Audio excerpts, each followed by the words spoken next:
Okay, we're live. This is week 3 of the statistics unit of a 4-week unit. Mocha is here just to say hello. This week we are doing dot plots and histograms, which are graphs, and you can see a little bit of evidence behind me on the chalkboard wall that I'm going to be doing this sort of thing.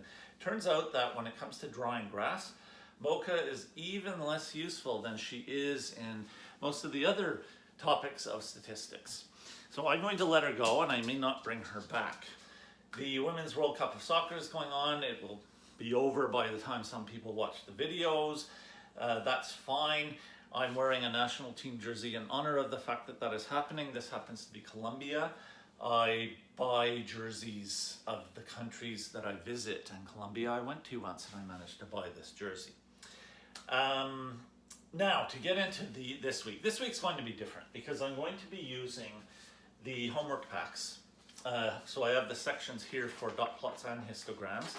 And mostly I'm going to be referring to these, which means I'm going to be talking about things that are on paper that I can't show very well to the camera, but the students have access to them on the website. Just to get started for this week before you're starting to record, I put a little bit of information up here to do a dot plot, and I put a histogram up here, so at least we have a starting point. But I don't have time to draw the rest of the ones I'm going to need, so we're going to have to rely on these homework packs. Now, the reason for this is even drawing before I started recording was very difficult. I used a ruler, I did my best, but these don't turn out as nicely as they are on here. So the students should not really be trying to rely too much on what's on the chalkboard wall in the video, instead looking at what they have printed out. And it's the same data, it's the same information. So that's the way it has to be this week. Starting with dot plots. So what is a dot plot? It is a visual display of data. And so we haven't really done much in the way of talking about graphs so far. We have covered the measures of center and the measures of variability, important concepts in statistics, but one of the things that happens all the time in statistics is we use tables and graphs to show the data to other people. And this is extremely important. When you look at raw data, it's often hard to get the meaning out of it very quickly. And sometimes there's so much data that it's hard to look at it all at once. So it's possible to have, like here we have about 30 or 40 data points, but it's also possible that we could have the same sort of statistical analysis that might have hundreds. So this is why we need graphs. The graphs allow us to summarize the data in a way that's visual and easier to look at, and then it makes it easier to see things like the measures of center, the measures of variability. One of the things that's cool about a dot plot is that it will very easily show us the mode, and the mode is a measure of center that I haven't talked about yet during this unit. Students may have heard of the mode before. The mode is the value that appears the most often, but we'll get into that when we build this dot plot. I think I should get into that right away. The first thing that we want to do with this lesson is take this data in this frequency table and create a dot plot with it. So I'm going to put some dots on the wall. All right. So we have number of devices and the frequency. So this is a survey that was done where people are answering how many devices they have in their homes. Devices like iPhones, iPads, etc., I guess. So there was one person in the survey who had 0 devices. So we have to put a dot for that person. And that is why we call it a dot plot. There's the dot. And even in this little tiny video, I can see that pretty well. It's a great type of graph for being able to quickly see what you need to see. Okay, one device is going to be right here, and there are 2 people who had 1 device. I'll put 2 dots. I'm trying to be neat about this, but it's much more neat when you do it on paper with a pencil. Okay, so that's what we're doing. It isn't really that difficult. It is actually kind of fun. I will just quickly go through and put all the rest of the data up, and I will turn this way because I am right-handed, and it'll make me do it in a way that's not quite so messy. 2 devices, we need 4 dots. 2, 3, 4. Not too bad. 3 devices, we need 5 dots.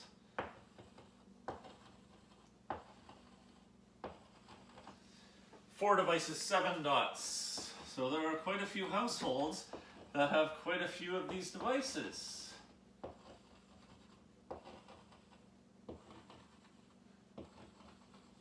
Very useful devices for learning online. 5 devices, 5 dots. 6 devices, 4 dots.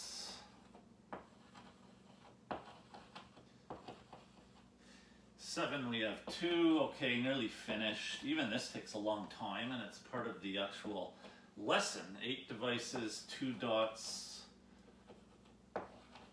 and 9 devices, 1. So we have a dot plot. Now the only thing that's missing from this is a title. When you make a dot plot or any type of graph from a table, the table usually has labels that suggest a good title.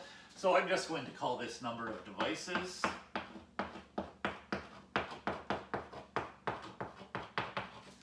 Always remember to put a title.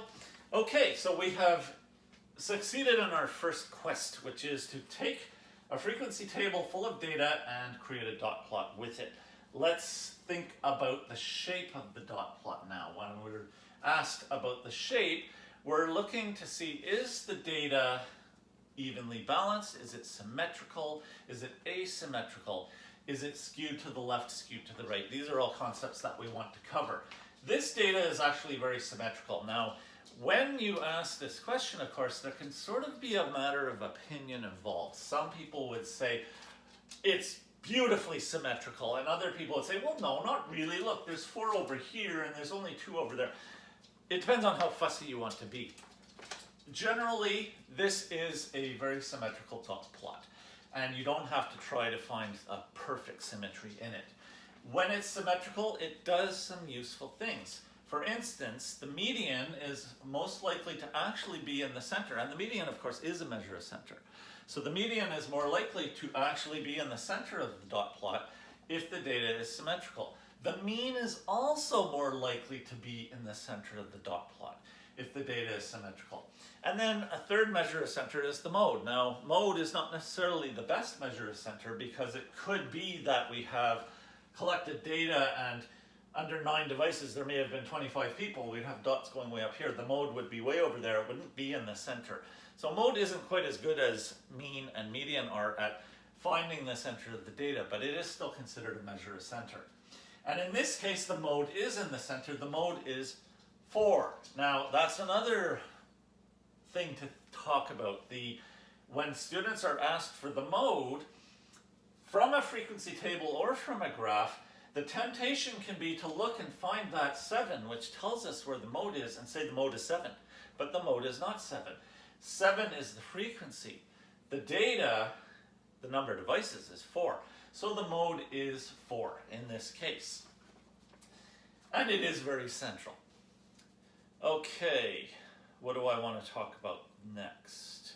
The fact that we also have been covering measures of variability, and measures of variability like range and interquartile range and mean absolute deviation. The data that we have can also be used to find those measures. The range is a very fast one to see. We can see that the range here is going to be greatest value, which is 9, not 1, and least value, which is 0. So the range is 9 minus 0, the range is 9.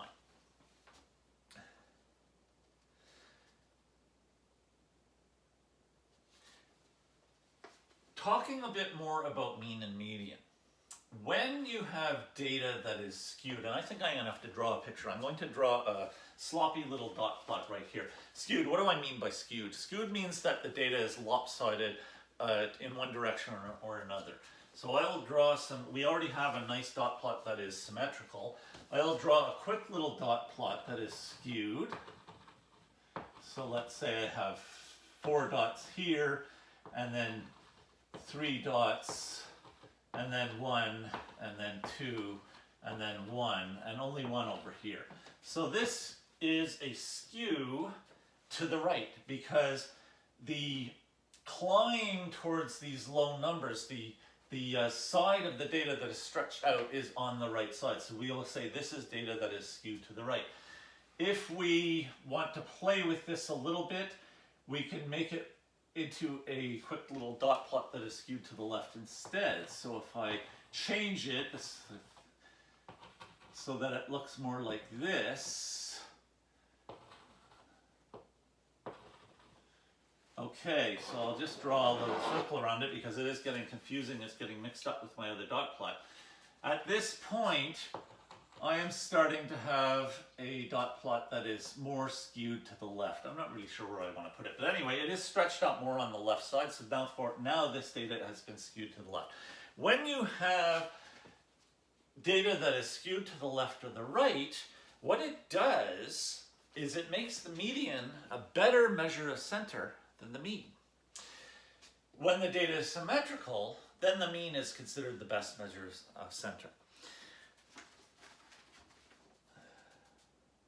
So we have to know that we have the concept of data skewed to the left, data skewed to the right, and data that is symmetrical, because this makes it very helpful to answer questions.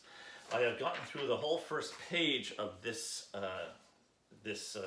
lesson about dot plots, and I'm going to have to start talking about another dot plot. This is where it's going to become more challenging for me, because I'm so used to always looking at what I have on my chalkboard when I'm teaching these lessons, and now I have to look at this paper and I have to talk about what's on the paper, knowing that the students can see what's on the paper. Okay, here we have a dot plot, which I'm sure you can find, about the length of a green iguana. I'm not going to try to draw it, it would take too long. But we can start answering questions about it. Now, the lowest number of inches that are given in this dot plot is 12, and the longest is 19, so very quickly you can find the range. 19 minus 12, we have a range of 7. A little bit more tricky to talk without being able to look at it about how finding the mean, finding the median. So how would I find the mean from this data, for instance? What I would do is I would add together all of these values, but remembering their frequencies. So I would be saying 0 plus 1 plus 1 plus 2 plus 2 plus 2 plus 2. There are 4 2's. I would have to do that when I'm getting the sum of all of my values, and then divide by the sample size. The sample size, if you look too quickly, you might think, oh, it looks like the sample size is 9. It goes from 0 to 9. No. The sample size is going to be the total of all the dots that we have. That's actually more difficult to read off of this part of the graph than it is here. Counting the dots makes it fast to find the sample size. So 1, 2, 3, 4, 5, 6, 7, plus 5 is 12, plus 7 is 19, plus 5 is 24, plus 4 is 28, plus 2 is 30, plus 2 is 32, plus 1 is 33. So to find the mean, I would be adding together all of those numbers and dividing by 33 in this case. Looking at our iguana situation, which is what we're really being asked to answer these questions about, I'm counting dots right now and I see 1, 2, 3, 4, 5, 6, 7, 8, 9, 10, 11, 12, 13, 14. There are 15 dots. So to find the mean, I have to take all of those 15 different measures of number of inches of iguanas, add them together, and divide by 15. The mean will be found in that way. I guess I won't just say the answer. I think the students will be able to calculate the answer. And then there's the median. Well, again, I have 15 values. The median, it's an odd number of values. When you have 15 values, the 8th value is going to be your median. And in this case, with a dot plot, it's very fast to find the 8th value. Again, I don't have it in front of me. I'm not going to hold this up to the camera over and over again. It's a little bit too shaky and weird to focus on. But the median, therefore, is the 8th value. When I look at this, 1, 2, 3, 4, 5, 6, 7, 8, the 8th value is one of the iguanas that is 16 inches long, so the median is 16. I think the dot plot makes it easier to do some of this work. The interquartile range, I'm not going to do the calculations out loud without being able to look at it, but the interquartile range we can find in the same way. If you can find the median of some data, it means that you can find the median of the lower half, the median of the higher half, and you can find the interquartile range. How am I doing for time? So far, so good. I've used about a quarter of the time that I wanted to use for this lesson overall. Now we're moving on to the next set of questions. Now the good thing is, any of these questions that we can ask with dot plots, we can ask these questions with any dot plots. So for instance, even if the first page where we had the number of devices data never asked us to find interquartile range, we can still find it. We have the data, so we have the ability to use any of our skills that we've developed in statistics and answer any of the questions. And I think that actually is really a good idea to answer all of these questions for all of the different dot plots just to get more practice. Our next one is about energy efficiency rating. I think I'm going to have to get Mocha to leave the room because she is making noise. So you'll forgive me when I disappear from the camera for just a couple of seconds. Come on. Come on, you're going through this door. Out you go. See you later. She is fun to have around during a math lesson, but she seems to be a little bit fidgety today, more fidgety than usual. Usually she just goes off and lies down somewhere, and I have to call her when I want her to come and appear on camera. Okay, so energy efficiency rating, what is that? It's a score that you can apply to a home like my home. I don't know what the energy efficiency rating of this home that I'm in right now is. I hope it's a good one. But it is being given in a dot plot. So efficiency scores and all of the ones that are given in our graph range from 60 to 72. I'm looking and I see the graph shows 58, it shows 74, it's only showing even numbers. But I don't need to use the 58 or the 74, there were no dots above them. So therefore, the lowest value in this dot plot that has a dot above it is the 60. The highest value that has a dot above it is 72. So the range therefore is 72 minus 60, the range is 12. Is that asked? Yes, the question sheet is asking this. This one has the data skewed. Now this is a good time to practice this whole thing about, okay, how do I decide if I consider data to be skewed to the left or skewed to the right? I'll do a quick little drawing again, but I'll do it a little differently. Looking at this data, I'm seeing it climbing and climbing and then dropping quite fast. So that is skewed to the left. It is the left side that is stretched out more. That's not a dot plot, but it mimics the shape of this particular dot plot. And then the peak score they're talking about, that would be the mode. And that happens to be 68 in this dot plot. It's the number that has the most dots above it. Let's answer some of these same questions about the number of devices. So anything that I see on this page that's being asked about these various dot plots, but that wasn't answered for the number of devices dot plot, I may as well do it. Okay, so although I don't think I'm going to try to calculate the mean, that would slow me down too much. The range we already did, 9 minus 0 is 9.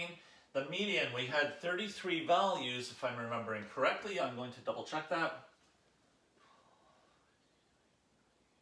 Yes, there are 33 values. That's getting to be a bit of a big number, even though it's an odd number and it helps us to find that middle value. With 33, I have to slow down and be careful. So it's going to be the 16th value. Is that going to be right? Or is it the 17th value? It's the 17th value. There would be 16 values to the left of it. There would be 16 values to the right of it. The 16 and the 16 adds up to 32. So therefore that 17th value is added to the 16, and the 16 gives us 33. It makes sense. So I'm looking for my 17th value, and I just have to count. 1, 2, 3, 4, 5, 6, 7, 8, 9, 10, 11, 12, 13, 14, 15, 16, 17. The 17th value, the median, is 4. Notice how there were 7 choices here. Should I be worrying, wait, I'm saying one of these dots is the median. Should I be worrying about which dot? Well, not really, because we know that there were 7 people surveyed who said they had 4 devices. Any one of those 7 people could have been the dot that happened to be the 17th value as I counted. So it doesn't really matter. The median is 4 either way. The interquartile range I am not going to try to do. The mode was 4. This data is symmetrical. I have covered pretty much everything. Now there's a couple of other questions about this energy efficiency rating that I haven't, the true-false questions that I haven't gone into. A total of 20 homes were rated. How do we answer that true-false? We already know there are 33 here. I have to count the dots. So in energy efficiency rating, I'm counting dots. 1, 2, 3, 4, 5, 6, 7, 8, 9, 10, 16, 21, 22. A total of 22 homes were rated, so that makes the statement false. Exactly half of the ratings were greater than 66. See, these are good questions because they're questions we can answer just by taking a look at our graph. Now, if we had the raw data, we could answer these questions, but often the graph is going to be faster. So let me try this. Half of the ratings were greater than 66. I'm looking for 66. Okay, the only ratings that are given in this dot plot that are greater than 66 are 68, 70, and 72. 68 has 6 homes, 70 has 5 homes, and 72 has 1. 6 plus 5 plus 1 is 12. So therefore there are 12 homes that had ratings greater than 66. Is that half? I have to find out by counting the rest of the dots or knowing my total, which I'm already forgetting. So 66, 4, 64, 3, 4 plus 3 is 7, 62, there are 2 of them, 7 plus 2 is 9. No, there are 10. There are 10 homes that have ratings between 60 and 66 inclusive. There are 12 homes that have ratings of 68, 70, or 72. So exactly half of the ratings were greater than 66 is false. This can be done. The most common home rating was 66. No, that is not true because there are 4 dots above the 66 in our dot plot and there are 6 dots above 68. So it turned out all 3 of those statements were false about the energy efficiency rating. Let me see if I can make up questions that work this way about the number of devices. Total of, well, we already know that there are 33 here, so there's no point. Half of the, let's say a third and 33 can be divided by 3 nicely. A third of the students who were surveyed have less than 3 devices. I can answer this. There are 4 that have 2 devices. There are 2 that have 1. There is 1 who has 0. 4 plus 2 plus 1 is 7. 7 of the students who were surveyed have less than 3 devices.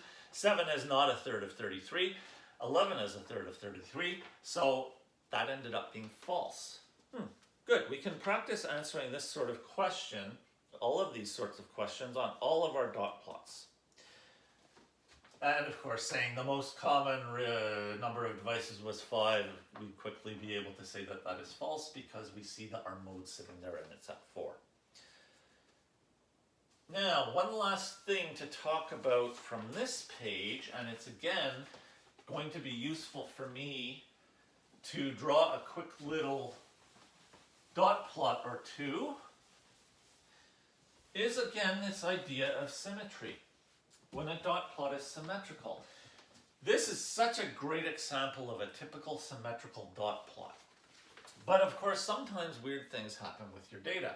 So what if you have a dot plot that looks like this, and I'm doing it quick and sloppy, I realize that.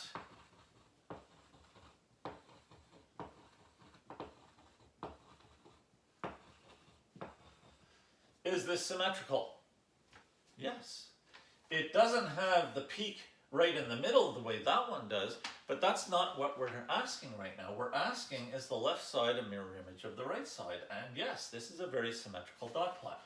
And remember what I had said before, that when you're trying to judge symmetry, you can't be too fussy. So if this dot plot has an extra dot here, is it symmetrical? It starts to be a little bit more of a matter of opinion, but I still consider this to be a symmetrical dot plot. If I have an extra dot up here, is it symmetrical? Okay, so I'm basically, as I'm adding dots in weird places, I'm messing up the shape a little bit more. At this point, I start thinking, no, you know what? I think this is skewed to the left. That covers that concept. Now, I'm into the homework section of this. Where is it that I'm putting my dot plot data? I want to keep the sheets where I can find them again, and I'm going to check the time as well. Nearly finished with the first half of the lesson, and that makes sense because I'm nearly finished with dot plots. I'm going to look quickly at the homework. I don't really want to give answers to the homework in case students want to do it themselves, but I want to look at the type of questions that are being asked and see if there's anything else useful that I can talk about when we talk about this.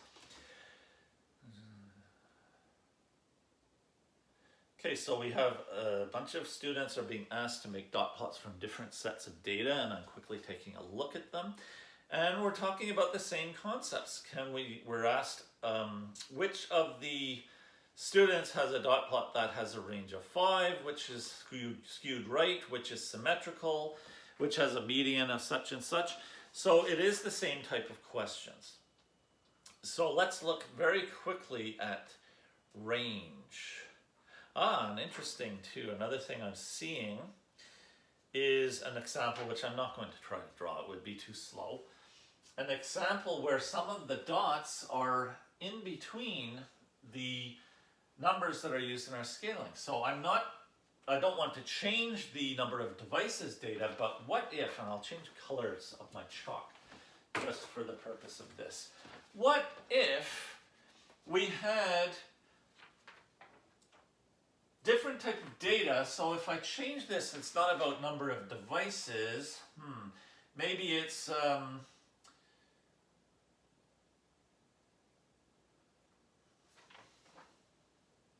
number of days off. Number of days off taken by some employees in a workplace. Well, sometimes you can have a half day off. So therefore, there could be data that's in between. So here I have, and I'm making it a little bit of a mess, I realize that. But if you can have a half day off, there could be 3 people who had a half day off. So this can still be read. That's the point really, is that we can still read this. Even though I scaled only showing 0, 1, 2, 3, 4, 5, I'm only showing the whole numbers. If I have data where fractions or decimals make sense, doesn't really make sense with devices, but if I have data like that, then it is possible to put dots and place them carefully in between the scale, in between the numbers and the scaling, and have the data still show, and it still becomes possible to read it. That's pretty interesting. This is the one in the elementary schools, where the scaling goes 3, 6, 9, 12, but you see dots. Well, what if someone has 5? What if a city has 5 elementary schools, where there is a city, or there are a couple of cities that have 5 elementary schools? So in between they put dots. We're able to do this. That is useful. We can scale whatever way works for our data.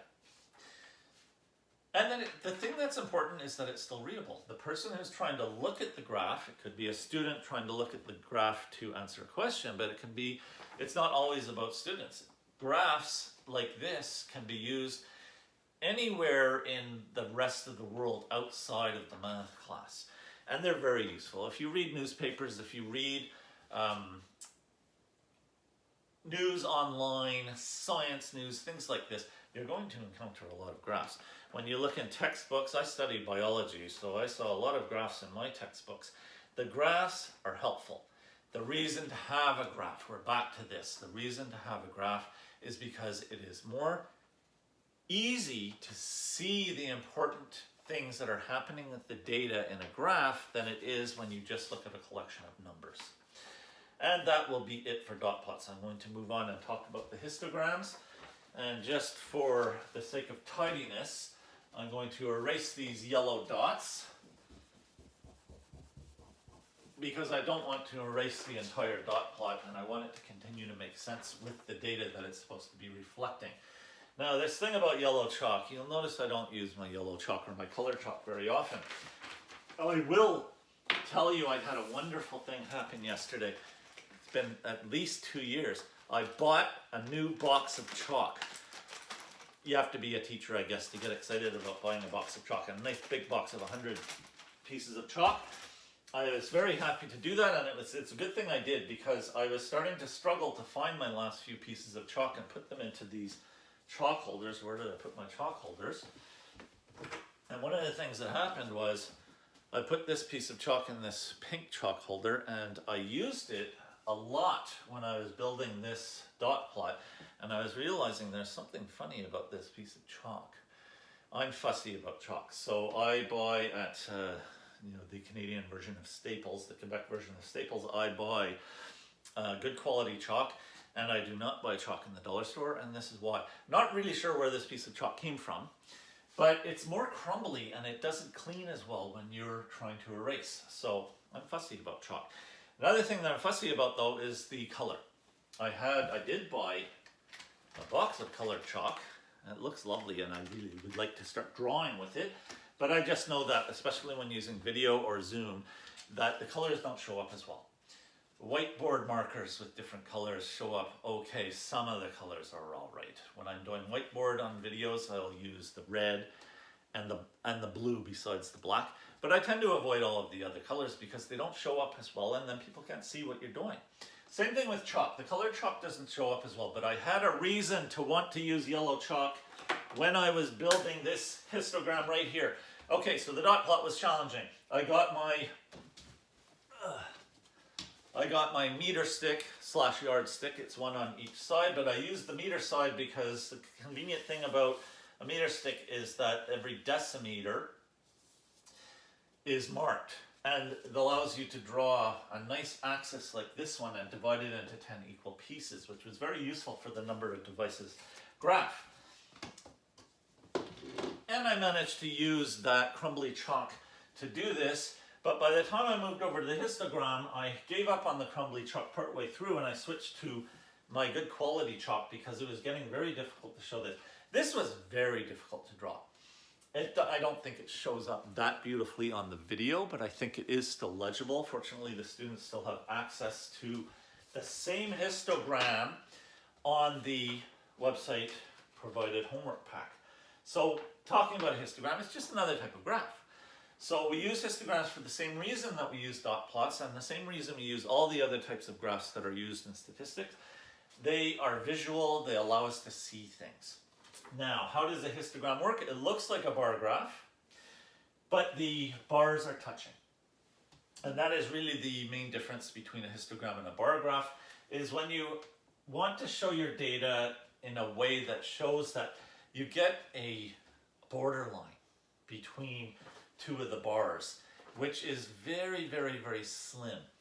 It depends on the type of data that you have, of course. So some data really should be expressed with a histogram instead of a bar graph because of the issue of whether numbers are rounded and how hard they are rounded. So here we have bars for scores of 1 to 5, 6 to 10, 11 to 15. So if someone gets 10, a score of 10, they're going into this second little bar here. They're not going into that bar there. But then you end up asking questions sometimes, well, what if someone got 10.6? That rounds to 11. Should we round it to 11? And would they go into this bar or are they in that bar? So when you have this issue of, say, a score of 10.9 and a score of 11.1, yes, 10.9, no, sorry, 9.9 and 10.1, when you have values like that that are actually really close together, this is the reason that we want the bars to be close together and why we want to use a histogram instead of a bar graph. Now, why did I use yellow chalk? Because as I was drawing this, I realized it was really hard for me to look at, and I'm standing right next to it, so it wasn't going to look very good on the video.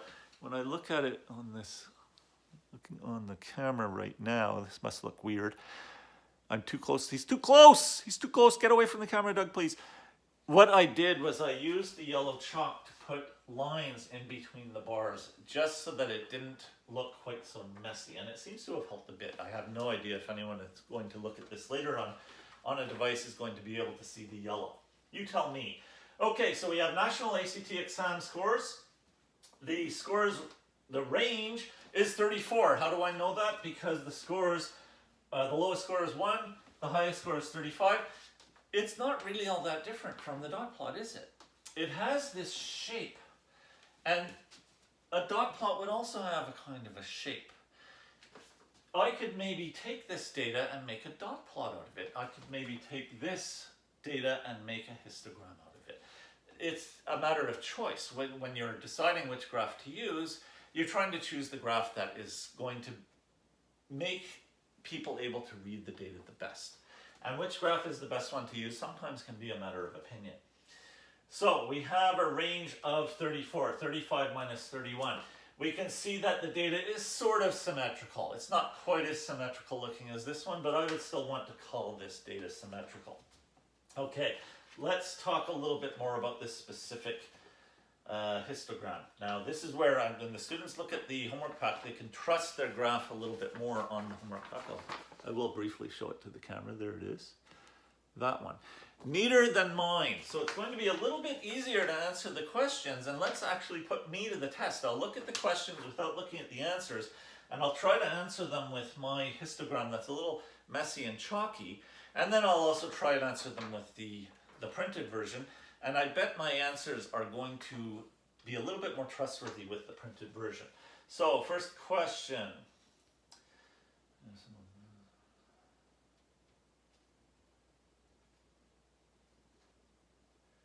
How many scores were included? Tricky. Okay, so I look at this first little bar, it's hard to even see, but there is a little bar there, and it looks like 2. Second one looks like 2. Okay, so I'm just going to quickly say what it looks to me just from my graph without looking at the better quality printed one, that we have 2, 2, 17, 34, 28, 16, and 3. So therefore, now I'm going to add those numbers up in my head. 2 plus 2 is 4, plus 17 is 21, plus 34 is 55, plus 28, 75, 83, plus 16 is 99, plus 3 is 102. The right answer is 100. So therefore, we can see the value of neatness. We can see the reason why Doug is not trying to produce all of these histograms on the chalkboard wall for this lesson. Perhaps if I had made the histogram much bigger, I would have been able to get it neat enough so that we could answer these questions a little bit more perfectly.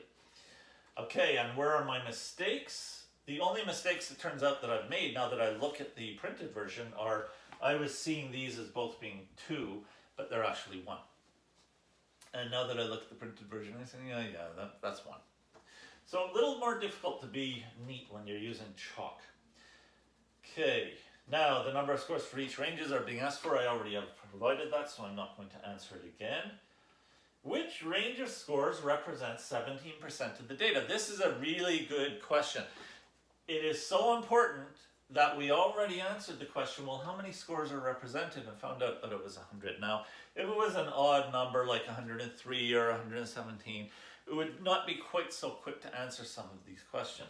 But when you know that the sample size is actually 100, it makes the histogram really useful for answering a question like this. Which one represents 17%? Well, it's going to be whichever of these bars went up to 17. And I can quickly see that it's going to be this one. 11-15 goes up to 17. Although it was pretty close, this 26-30, I had it as 16. Very, very close. So seeing that this bar is slightly larger than that bar, carefully taking a look at our scaling here on this y-axis, we're able to correctly answer the question. Notice how one of the things that's different between the printed version and mine is that it didn't show 5, 15, 25, or 35, and they are showing on the printed version because it was getting too messy with the chalk. Okay, what percent of the scores are included in the 21 to 25 range? Well, this is the same sort of question, but backwards. We find 21 to 25, which is here.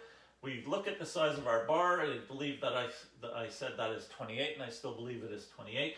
Since the total is 100, well, then I'm able to answer the question as 28%. Which 2 of the scores make up more than 60%? So which 2 of the bars add up to more than 60%? Which 2 of the bars add up to more than 60? I think the only choices are going to be the 2 biggest bars. So we have 34 and 28, which together are 50, 62. So therefore 16-20 and 21-25 are the 2 bars we're looking for. We can juggle these questions. We can ask the same sort of question but change something and create a new question. Which 3 bars total less than 20% of the data? Okay, 20%, you just pulled that number out of midair. It has to be these 3 smallest bars though, because we have 1 plus 1 is 2, plus 3 is 5. That's less than 20%. Am I going to be able to find another 3 bars that add up to less than 20? Yes, I can. The 1 and the 1 and the 16 add up to 18. There actually ended up being more than one correct answer to the question. Do you want me to change the question? I can change the question. I guess I was a little reckless to choose such a large percentage like 20%. So which three bars can be together make up less than 18% of the data? The only choice then is 1 to 5, 6 to 10, and 31 to 35, which add up to 5%. That is definitely less than 18%. If I try this next smallest combination, I have 1 plus 1 plus 16, which is 18, and 18 is not less than 18. So I did manage to answer that question.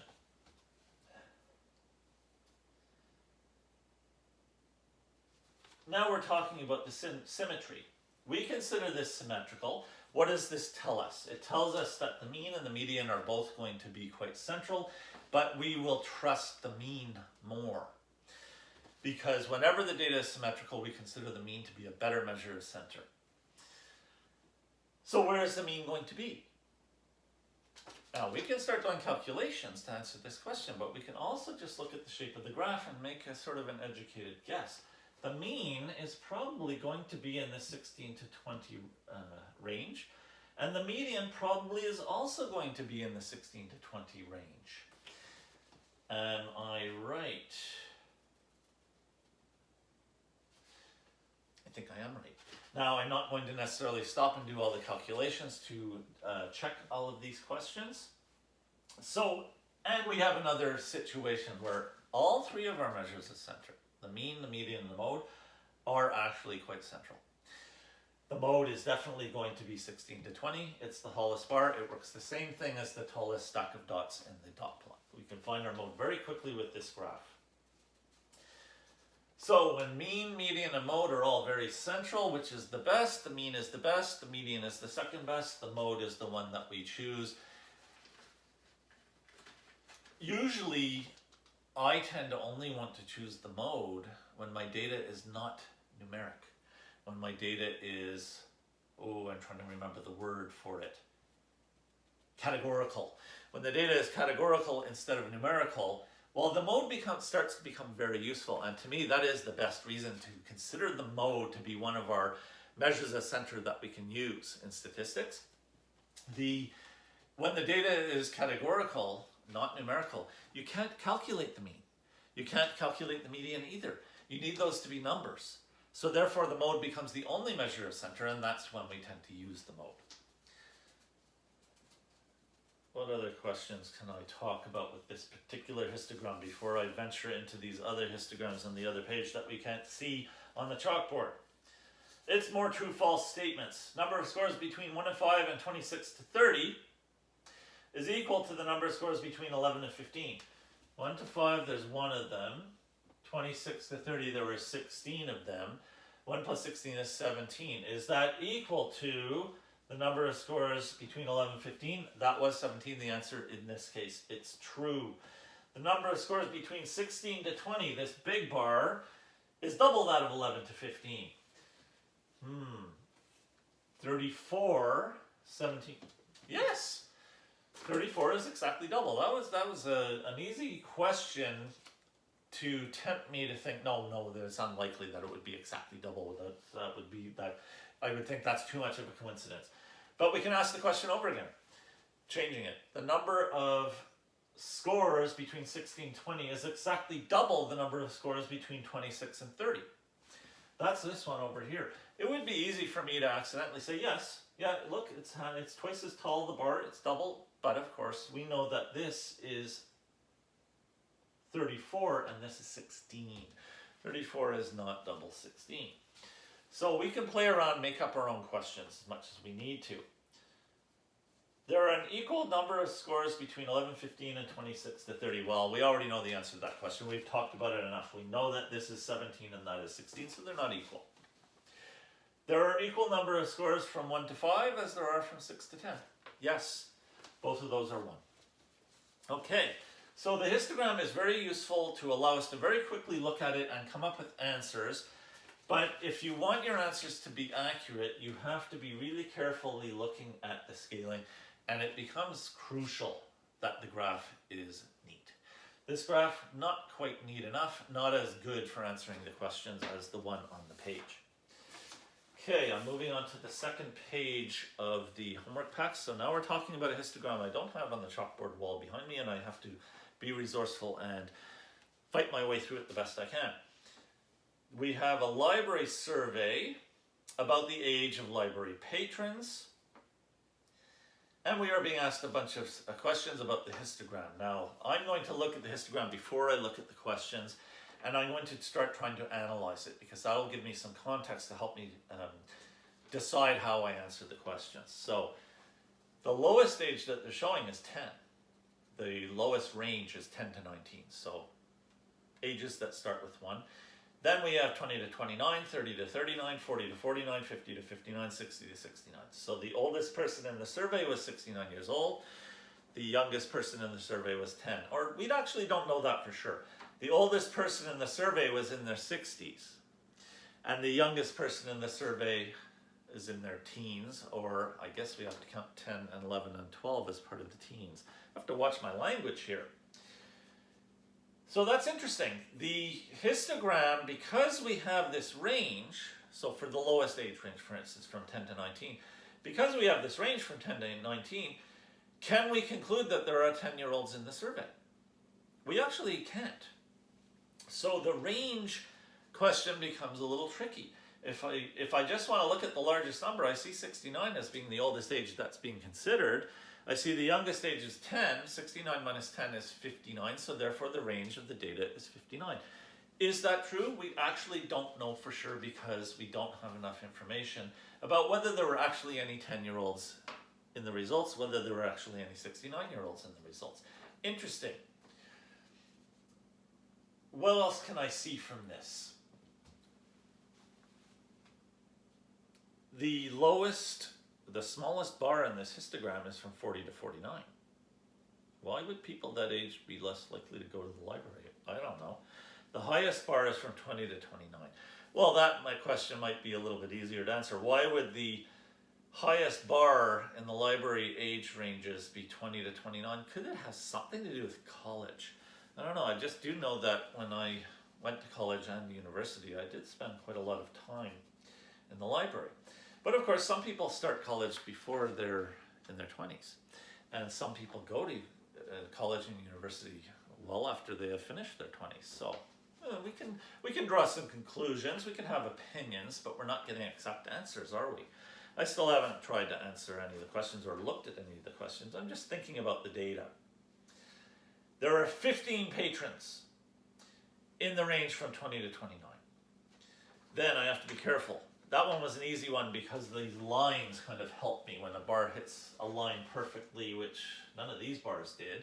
When a bar goes perfectly up to a line, it makes it very fast to be able to see, and you get a round number. Okay, so there were 15 patrons between 20 and 29. There are 8 patrons between 10 and 19.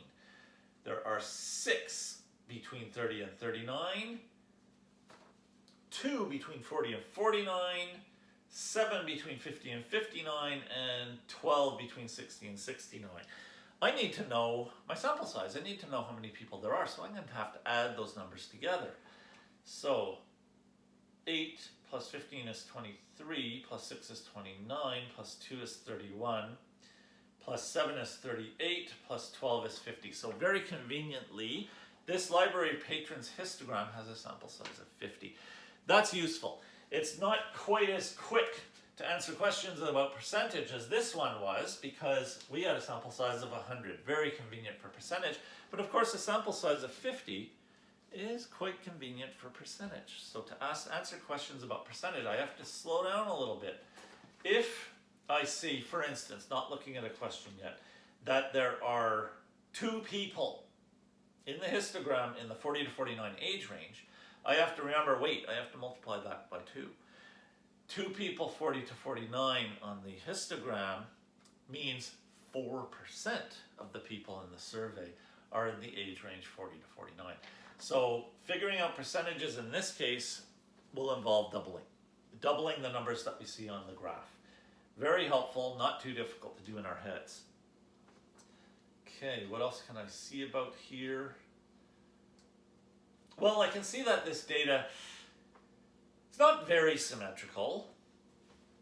it looks like it might be skewed to the right. My opinion is this data is skewed to the right. And it is an interesting example, that type of, it's kind of one of these, the one I did before. I'll remove a couple of my dots. When I was talking about how this data, as I'm presenting it right now, is symmetrical, even though the peak is not in the middle, this is a similar situation with this library patron histogram. The peak is definitely not in the middle, but the data is still, other than that, it's still a little bit symmetrical. I'm still going to make the case that it is skewed to the right. Okay, now we'll actually answer the questions that were asked about this. And I'm looking at my time and I'm thinking I'm doing pretty good for time. Not going to be able to talk about as many histograms as dot plots, and the homework pack did not provide as many histograms as it did dot plots. Determine the total number of library patrons surveyed. We did that. We figured out that there were 50, and I'm seeing, I happen to have the answers written on here, so I'm seeing that, oh, I got it right, there are 50. How many patrons are younger than 30? Okay, let's slow down. That means 2 of the bars have to be combined. There are 8 survey respondents who are in the 10 to 19 age, and there are 15 in the 20 to 29, but that is not a percentage. So 8 plus 15 is 23. Is it, the question is not asking about percentage, excuse me. How many patrons are younger than 30? I got the answer, it is 23. There are 8 in the 10 to 19, there are 15 in the 20 to 29 age ranges. 8 plus 15 is 23, so there are 23 patrons who are younger than 30. Based on the information in the graph, which 2 age ranges are responsible for exactly 40%? So again, we have to add together 2 of the bars, but this time we have to double the numbers we get because it's asking the question in percentage. So we have to slow down. So exactly 40% means that 2 bars should add up to a total of 20. Which 2 bars can I find that will add up to a total of 20? 10 to 19 is 8. And 60 to 69 is 12. 8 plus 12 is 20. Therefore, the total of the patrons in 10 to 19 age range and 60 to 69 age range should be 40%. Did I get it? Yes. Okay, so that it is really reassuring to see how much easier it is to answer these questions when we have a histogram or a dot plot than if we were trying to answer them with the raw data. I'm sure it goes faster when we have the graph. Based on the information in the graph, 30% of the patrons are in which age range? Okay, 30% means 15 people. Do we have an age group that has exactly 15 in the graph? Yes, it's that 20 to 29 age group that went right up to that 15 level, so therefore we have answered the question. I'm going to talk about my last histogram now, which is the distance running histogram.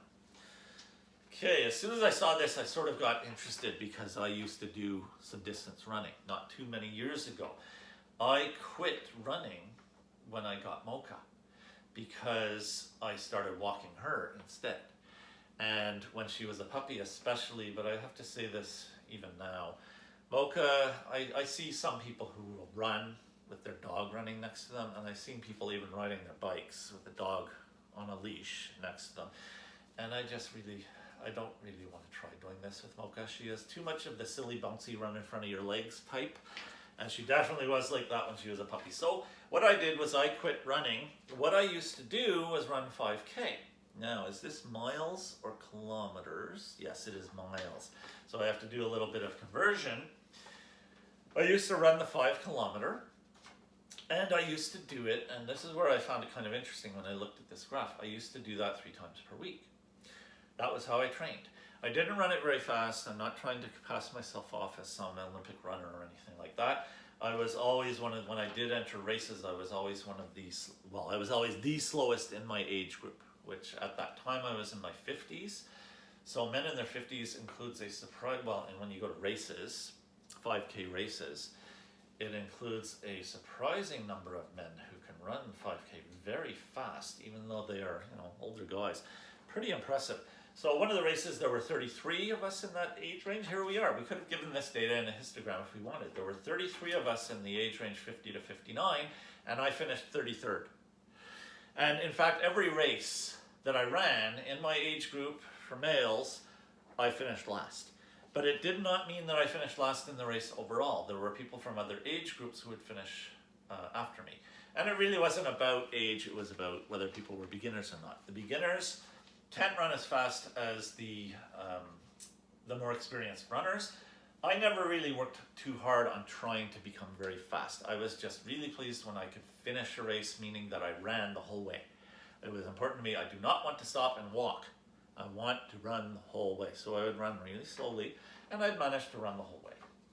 Okay, a group of runners chart the distance for total for the week, and we're going to answer questions about it. Now the bars are from 0 to 0.9 miles, from 1 to 1.9, 2 to 2.9, so we can see the pattern, 3 to 3.9, and 4 to 4.9.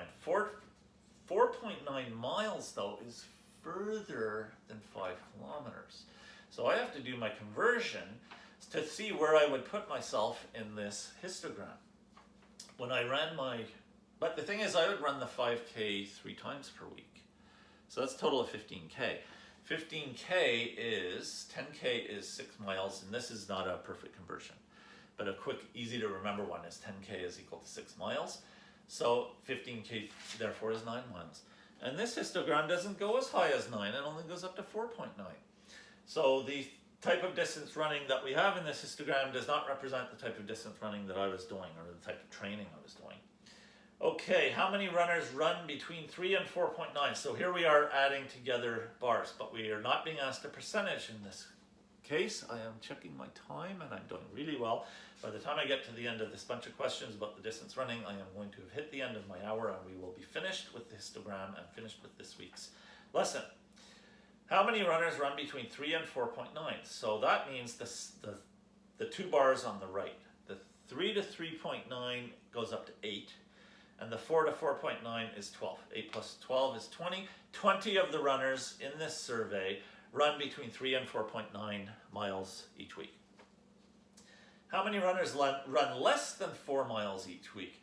Less than 4 miles is all of the bars except the bar on the right, the bar that is 4 to 4.9. So we have to add together all of those. There are 4 bars to the left of the 4 to 4.9 bar. 0 to 0.9 has 5. 1 to 1.9 has 5. 2 to 2.9 is 10. They're giving us some round numbers to make this easy. 5 plus 5 plus 10 is 20. Plus the 8 that run from 3 to 3.9, that is 28. 28 runners, I got the answer.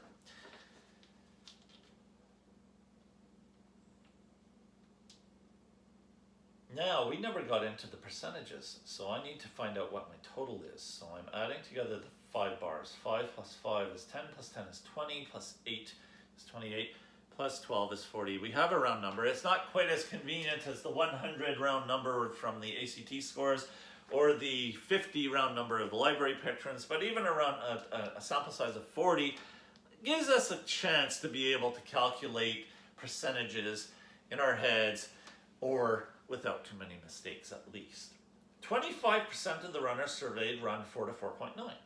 Well, the 4 to 4.9, there were 12 runners. Is 12 25% of 40? No, because 25% is 1/4. 12 is not 1/4 of 40. 10 would have been 1/4 of 40.